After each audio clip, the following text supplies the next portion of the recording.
Hi guys! So karon akong i-share sa inyo ang amuang trip padulong sa Bamboo Valley Resort nga makita sa Pulumulok, South Cotabato. So ang among biyahe guys from Davao City is 3 to 4 hours, and then kani siya inyo nakita nga dili sementado na dalan is only mga 1 kilometer lang siya. So mo ni siya guys ang entrance part sa resort, and then imuha dayong makita ang pool. Gitagaan mig welcome drinks na lami kaayo nga pineapple juice.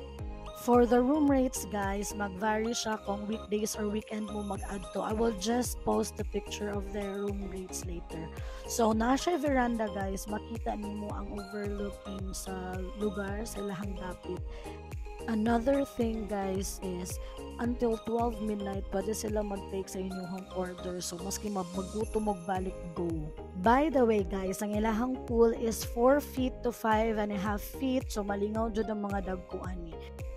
The next morning guys, mo ni ang view outside our room, and then nice kaayo kay anytime pwede ka maligo sa pool since 24/7 man siya.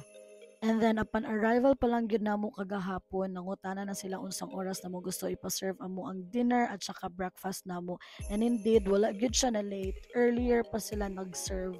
So nag-inom sa mig kape while nag-prepare sila, but it was 7 pa yata. So mo ni guys, ang ato ang floating breakfast na ilang gi-serve before that time na mo ang giingon.